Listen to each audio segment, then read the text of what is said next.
Salam jumpa bersama saya calon pelayan firman Sisilia Novelia Jambuani SSITO lewat channel Klavo Sukacita. Pada kesempatan ini kita akan belajar dari kebenaran firman Tuhan, tetapi sebelumnya mari kita berdoa minta tuntunan dan pimpinan kuasa Roh Kudus. Kita berdoa.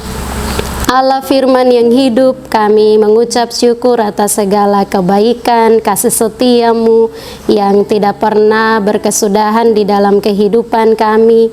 Pada kesempatan ini, baik hambamu maupun kru dan juga seluruh permisa Klavo Sukacita, di mana saja mereka berada, bersama akan belajar dari kebenaran firman Tuhan.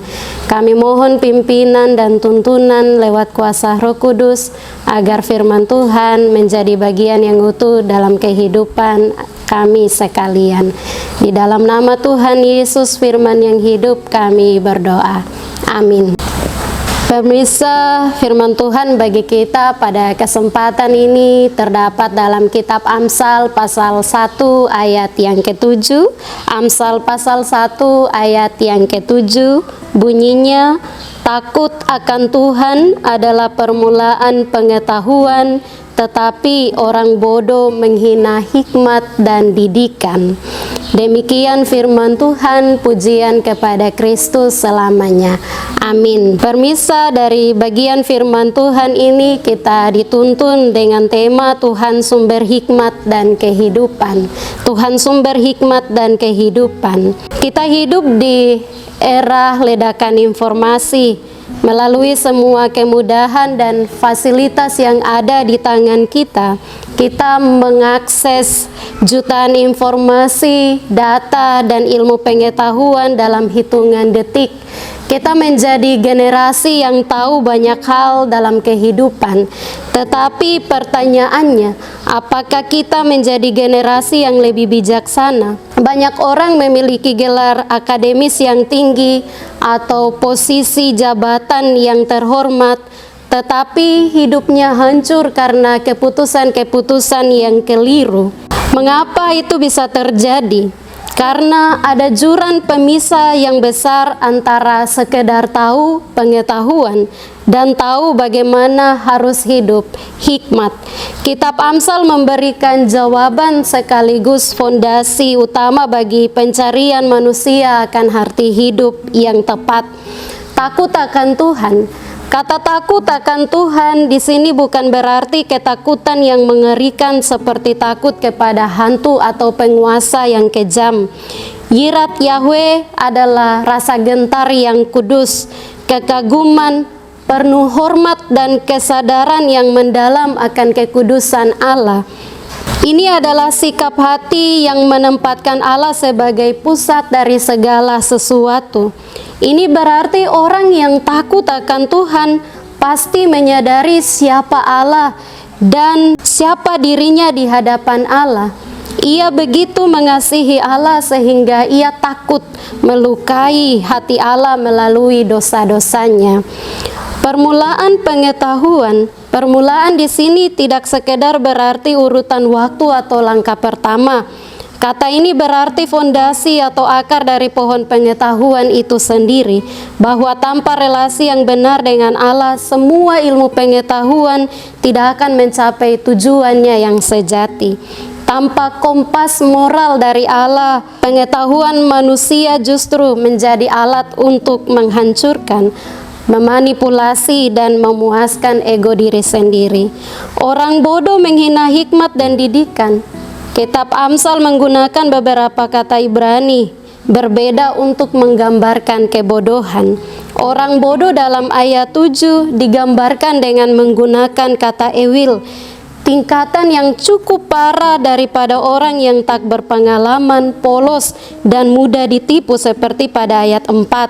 Ewil bukanlah orang yang memiliki IQ rendah atau kurang berpendidikan. Orang bodoh di sini mengacu pada masalah moral dan spiritual.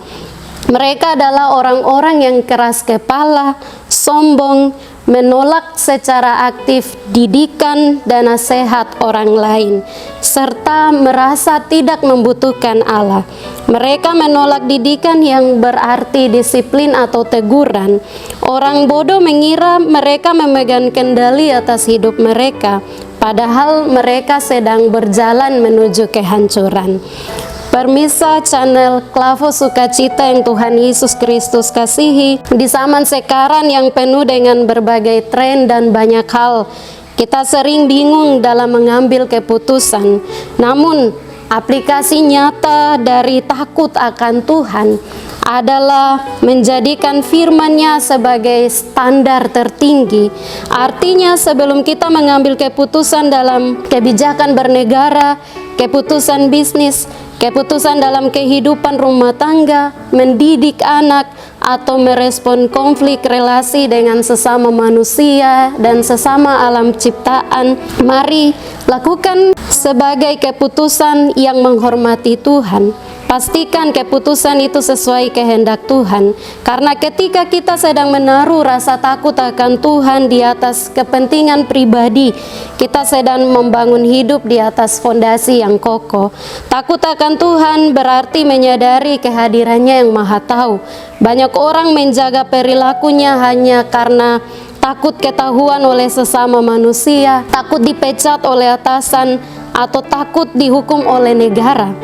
Seorang Kristen yang takut akan Tuhan akan memilih untuk jujur dalam pekerjaan, setia kepada pasangan, dan bersih dalam keuangan, bahkan ketika tidak ada satupun mata manusia yang mengawasi. Marilah milikilah hati yang mau diproses, diajar, dan ditegur dalam kasih Tuhan. Tinjau kembali bagaimana respon kita saat menerima didikan atau nasihat. Orang yang berhikmat menyambut baik didikan karena mereka tahu mereka tidak sempurna dan butuh untuk bertumbuh. Sebaliknya, jika kita langsung tersinggung, defensif, atau bahkan mendendam saat ditegur, kita sedang bersikap seperti orang bodoh yang digambarkan dalam ayat ini. Milikilah kerendahan hati untuk mau mengakui kesalahan dan mau belajar, baik melalui firman Tuhan maupun melalui teguran sesama rekan seiman yang mengasihi kita.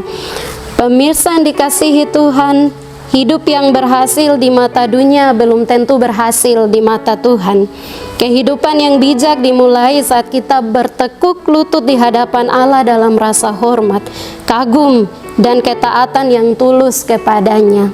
Ketika kita memulai setiap hari dengan takut akan Tuhan, maka pengetahuan kita akan dituntun, keputusan kita akan dijaga, dan langkah hidup kita akan diarahkan ke jalan yang penuh berkat. Mari tinggalkan keras kepala, tinggalkan kesombongan, dan bangun hidup di atas satu-satunya fondasi yang tidak pernah goyah, yaitu takut akan Tuhan. Tuhan menolong dan memberkati kita semua. Amin. Mari berdoa. Ya Tuhan Allah, firman yang hidup itu, kami bersyukur atas kebenaran firman-Mu yang mengajarkan kami untuk hidup takut akan Engkau dan memilih hikmat yang berasal daripada-Mu dalam menjalani kehidupan kami tiap-tiap hari. Kami berdoa bagi para pengurus dan kru dari channel Klavo Sukacita. Tuhan memberkati, memakai sebagai alat Tuhan yang luar biasa untuk memberitakan Injil Tuhan. Dan Tuhan juga memberkati pemirsa Klavo Sukacita di mana saja mereka berada dalam seluruh aktivitas kehidupan mereka tiap-tiap hari. Kami yakin dan percaya ada berkat yang melimpah yang Tuhan sediakan bagi kami semua. Di dalam nama Tuhan Yesus Kristus kami berdoa. Amin. Shalom, Tuhan memberkati.